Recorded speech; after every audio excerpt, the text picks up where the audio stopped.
Hey guys, thank you everybody for coming. That was fun. Normally it's just us in Caston Gymnasium beating up on each other, and number one, it's great to be here in Fiserv Forum. Can't wait to be back for the real games, and then awesome to be in front of some of our loyal fans. You could feel the energy from them in the building. You could see their passion and excitement about the season coming. For us, we've been at it practice-wise for roughly a month. It's gone fast. But at the same time, the guys are really ready to play. They're ready for games. We got 11 days still, 7 or 8 practices still before we tip off.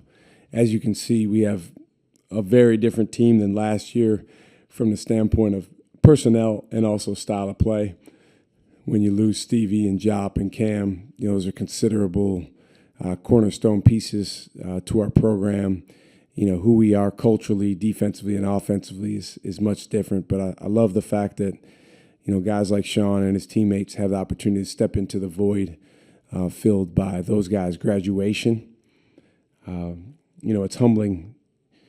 Last 3 years ago, we were in this same setting, open practice going into a season. We were picked 9th in the Big East, and we didn't have any preseason all Big East selections.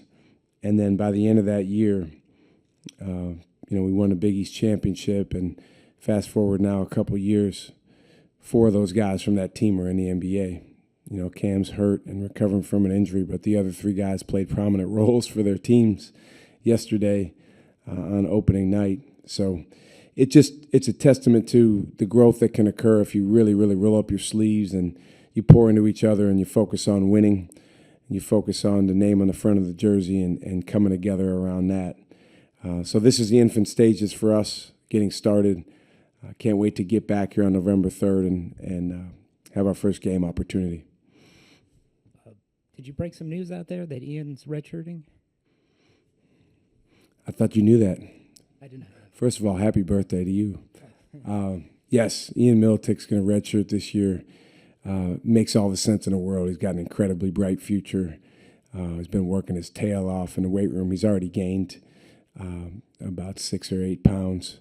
And him and Sheik together have been, partners in all the extra work. So excited about that. It's really been good for him in terms of clarity of mind and being able to focus 1,000% of his attention on growth. Just talking to Sean, it's top of mind. Sitting out and having to study the game without having to be on the court. How have you seen, once he was able to physically get back on the court, how those mental reps, how has that helped him process the game? Well, he's become, as you said, just a heck of a student of the game. He watches over 5 hours, sometimes 6, 7 hours a week of extra film on his own. And that's in addition to what he's watching with the coaching staff and with his teammates. He's really become a student. We do something called Point Guard U with him and NJ and myself, and he really is a driver in determining, hey, what are we going to look at? Are we going to look at Chris Paul coming off of pick and rolls? Are we going to look at, this guy or that guy, different things we can study? But, yeah, when you're forced to sit down like he was with that injury, it makes you appreciate the mental side even more and the IQ side of the game. However, as I mentioned, it's about 21 months since he played, and so it is going to be a transition for him to come back. My messaging to him, and it may fall on deaf ears, we'll see, is that he doesn't have to hit a home run, in his first time back. It's just about contributing to his team, getting team stops and team scores for Marquette. He's had a really good summer and fall. The leadership side's been terrific, but his play's been very good as well, defensively and offensively. So it's going to be about helping him just have the poise and patience to go out there and hit singles, as we say. What do you learn about the players you recruit on the home visits that make them so important in your eyes? And how does it help point a better picture of who they are as a person that a school visit doesn't provide? On the home visits, well, normally by the time we do a home visit, We're pretty deep in the recruiting process, but one thing you learn going on a home visit is, you see someone in their own turf, their own territory.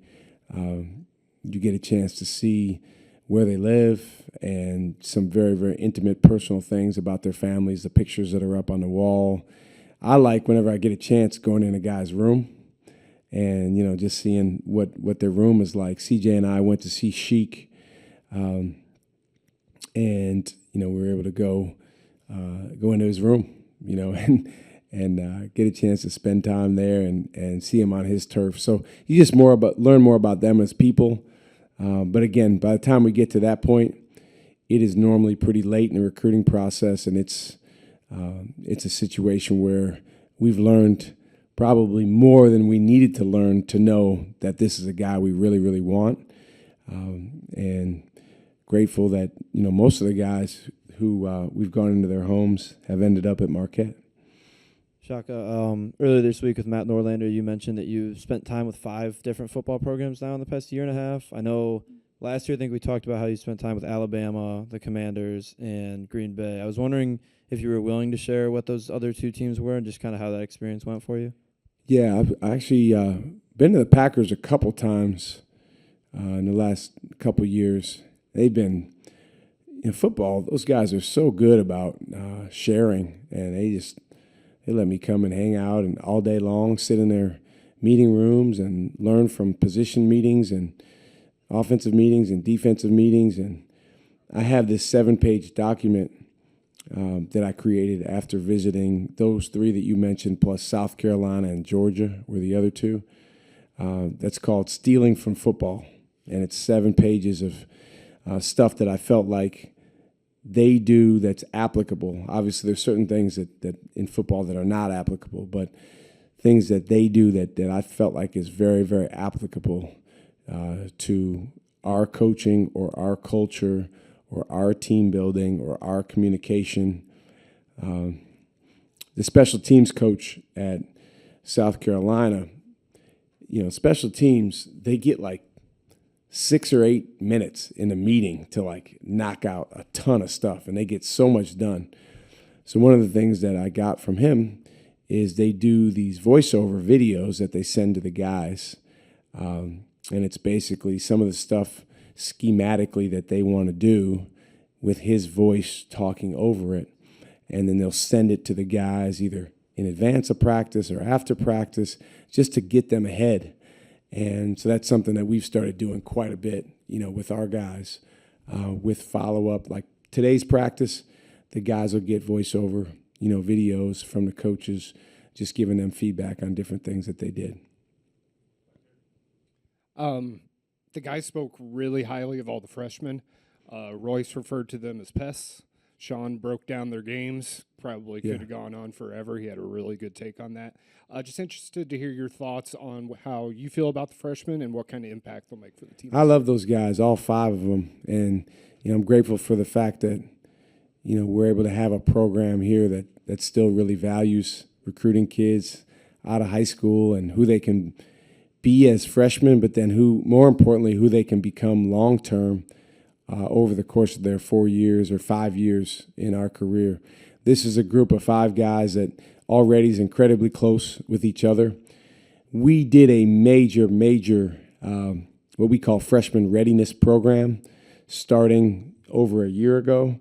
So those guys have spent a lot of time together. We had a book club. We read a couple different books.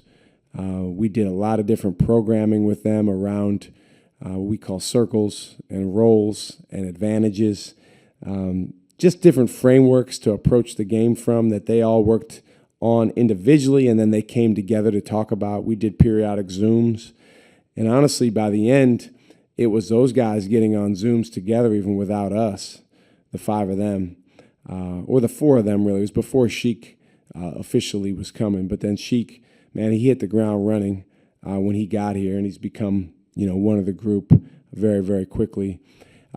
Like any other freshman class, it's a group that, it's going to take time for them to become what they're going to become. Some are a little bit more advanced currently than others.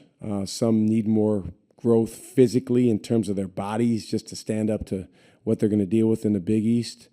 But I think all 5 of them have a chance to be very good players here at Marquette. You've been involved with USA Basketball. How do you think Royce benefited from going through that U19 tryout? We were just talking about that today, actually. Well, when you go, Ben, to the tryout, it's always incredibly humbling how hard it is to make a national team at any level. I mean, obviously, the team that you watch in the Olympics is the very, very, very best of the very best. But even whether it's, under 19, like the team that Royce tried out for, it is tough. And there's like 30-some guys trying out, and you got kids from all over the country, vying for just 12 spots. And I thought Royce battled, fought his tail off, made the finalist round. But, it was clear, Neil and I were there for a couple of days, and then we had to get back. So we had to fly back before they made those final cuts. And I remember us looking at each other and saying, man, there's some really good players that are going to get cut. When I was there, somebody was giving me statistics on all the guys that have gotten cut that have made the NBA. So that just shows you like the level of players that are out there. I remember one of the years I did it, you guys remember Chris Dunn from Providence. He got cut in back-to-back years, 18 and under, and then he got cut again in 19 and under.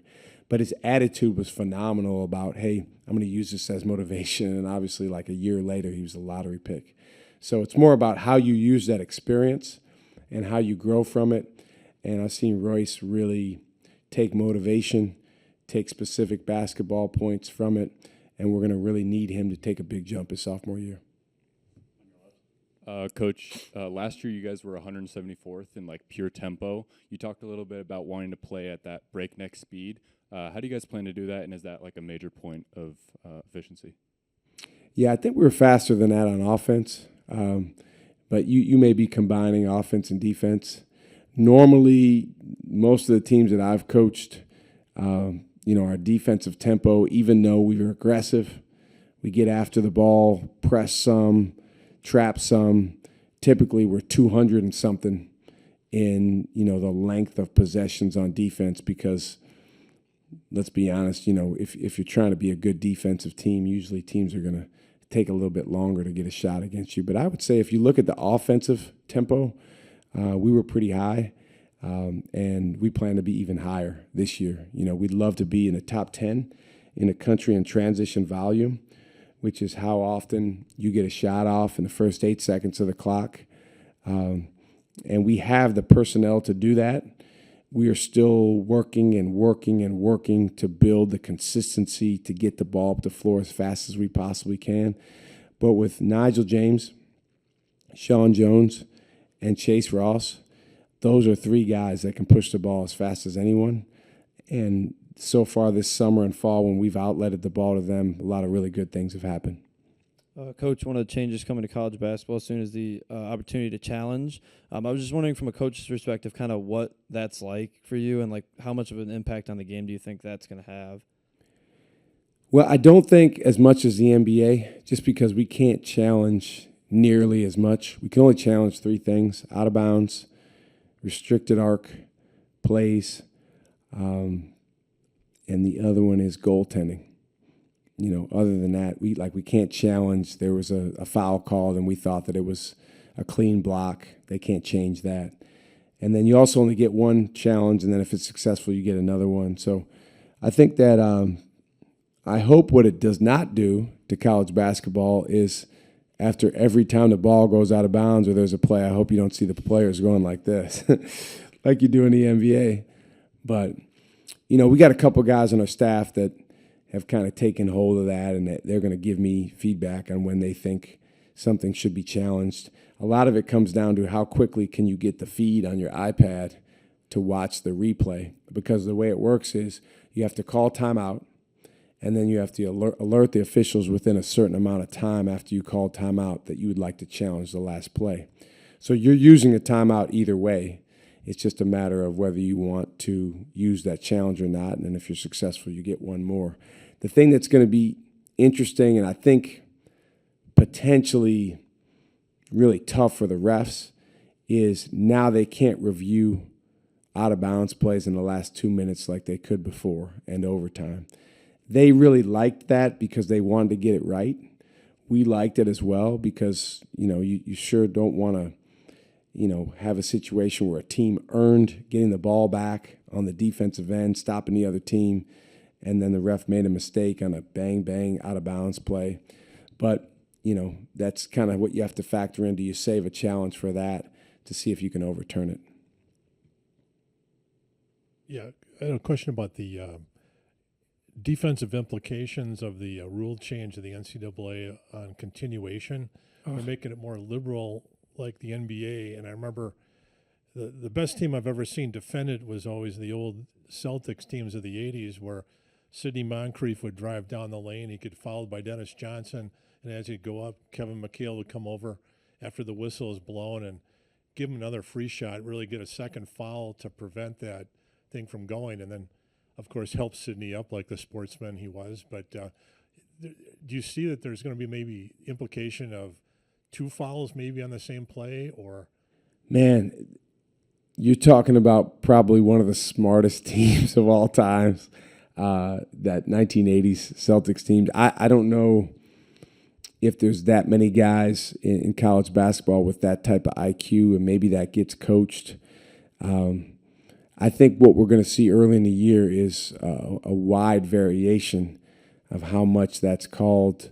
Some of the older, more experienced officials are not going to call like ridiculous continuations, but I think some of the young guys, newer officials, are going to try to do what they're told. And, if there's a play, we had a play in a recent scrimmage where it wasn't even really close, but they called it a continuation because, again, they're just trying to do the right thing. They're trying to do what they're told. But I think by conference play, it'll settle in, and I really don't think it'll be a whole lot different.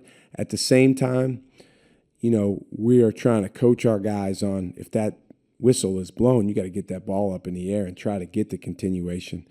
The situation you're talking about, fouling a guy again after a whistle's blown, man, that would take real presence of mind.